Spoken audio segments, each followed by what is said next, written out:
It's unusual that we have a guest right at smack dab in the middle of the program in hour number 2, but we are definitely willing to make changes for the guest we're going to announce here in a moment. His name is Ron Paul. Now, if you don't know who he is one of the Republican candidates running for president, and many people haven't heard the name Ron Paul, and that's a shame, because more people really should hear Ron Paul's name, and not only his name, but what he has to say. Ron Paul calling in actually from our home state of New Hampshire. Ron, you're on the line with Free Talk Live, Ian and Mark. Thank you. Good to be with you. Ron, it's an absolute pleasure. We've been chasing after getting you on the show for quite a while now, so it's good to have you here. Well, glad we got on. Indeed. Before we start into some questions, because we've got you for a half an hour, as I understand it, and we're going to be loaded up with, I'm sure, phone calls and questions. But for the uninitiated, Ron, for those who just tuning in, hearing your voice for the first time, who are you? Why are you running for president? What makes you different from the rest of the Republicans? Well, first off, I'm a physician. I practiced OBGYN off and on for 30 years, delivered 4,000 babies, but got interested in economics and ran for Congress the first time in 1974. I subsequently have been elected 10 times, although I took a break and went back to medicine for 12 years.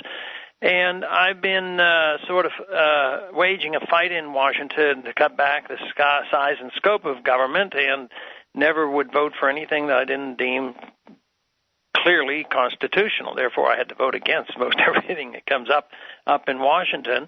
And after long thought and many requests, 6 months ago, I made the decision I would become a candidate for the presidency, and have been doing that and been pleased with the reception so far.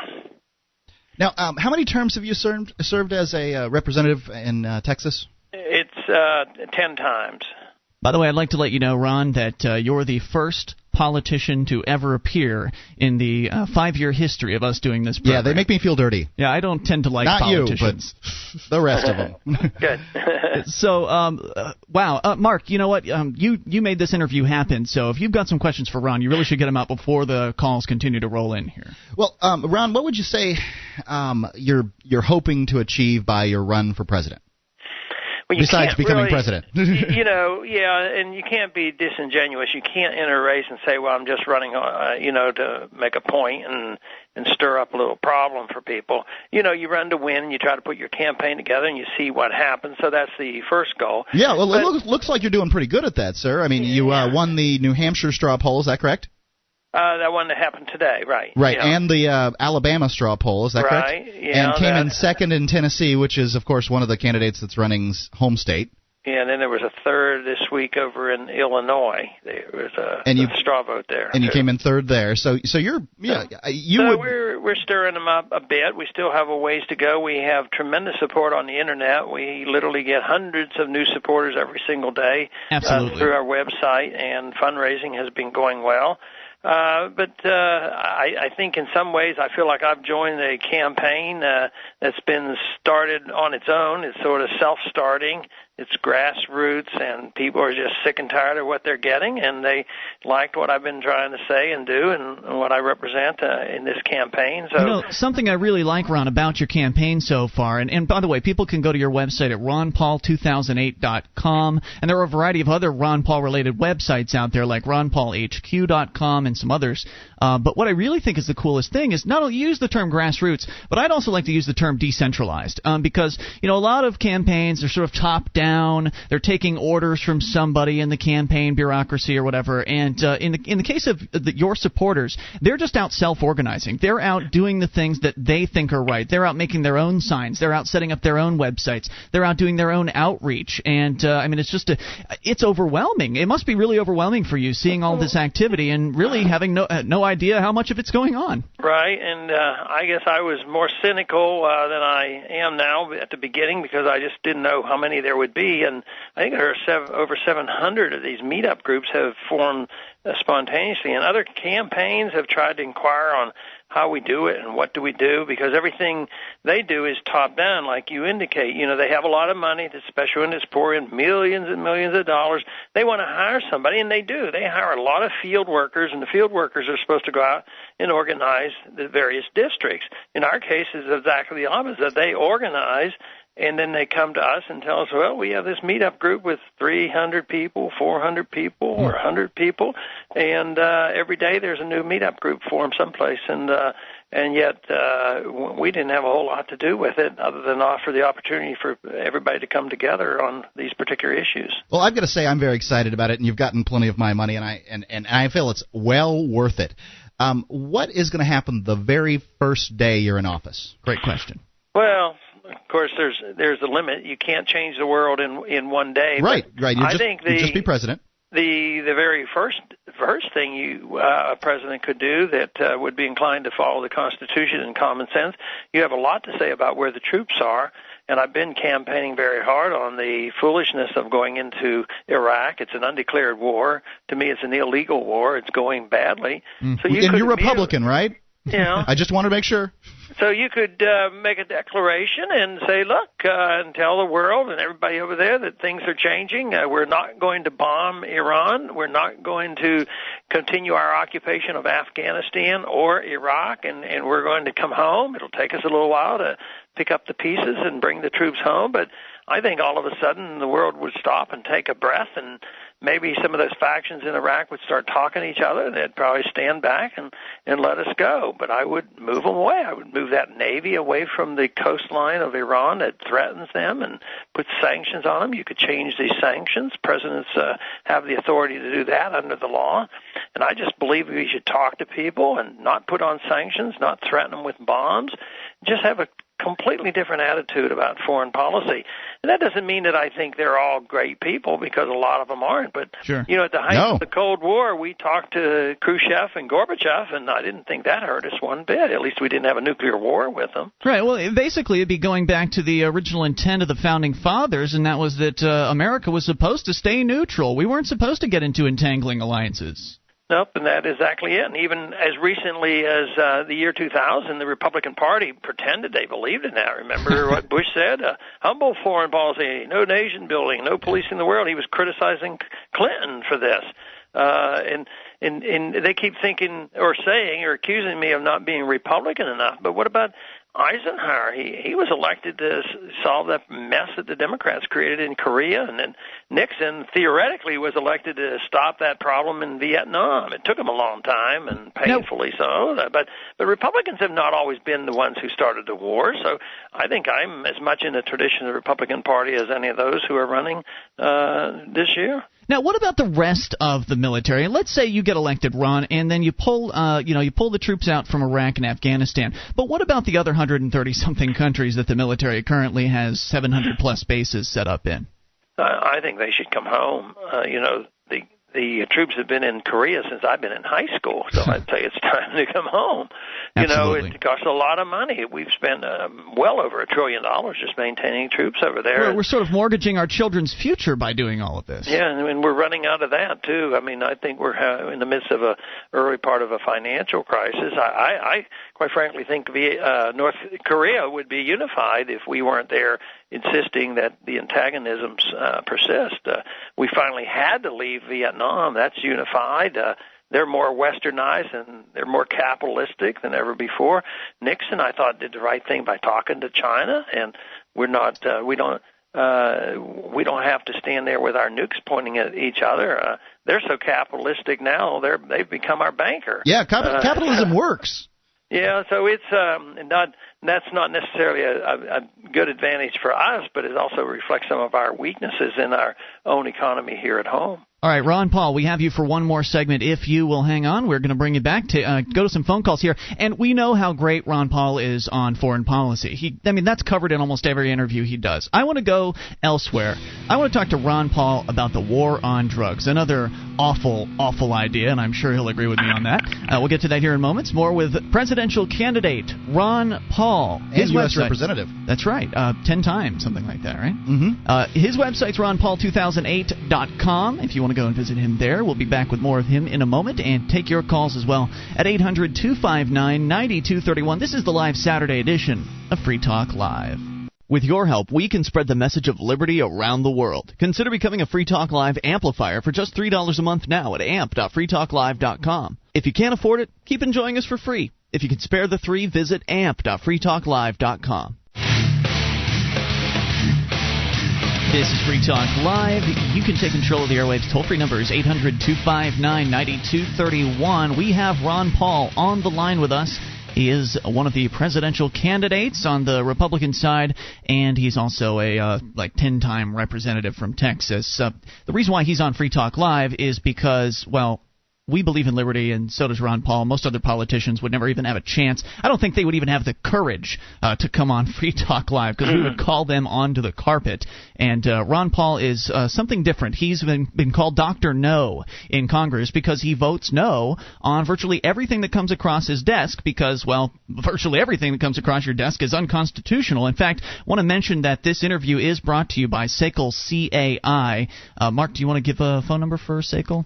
800-544-6359. They do collections, early out billing, and they purchase charged-off receivables. We love SACL CAI. Anyway, so we've got Ron Paul on the line. If you're on hold waiting to ask Ron Paul a question, that's all we're going to have time for. And SACL loves Ron Paul. Yes, and SACL's run by an anarchist or something. They still love Ron Paul.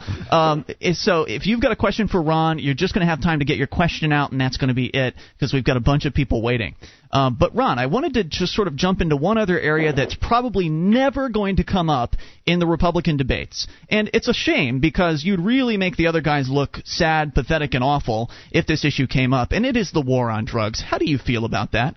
Of course, I believe the federal war on drugs ought to be ended totally and completely, and that the federal government shouldn't be involved in enforcing any drug laws and overriding state laws. So if a state like California or any state legalizes medical marijuana, the federal government should just cease and desist. So as president, I would never use the DEA or anybody else to go and enforce these laws.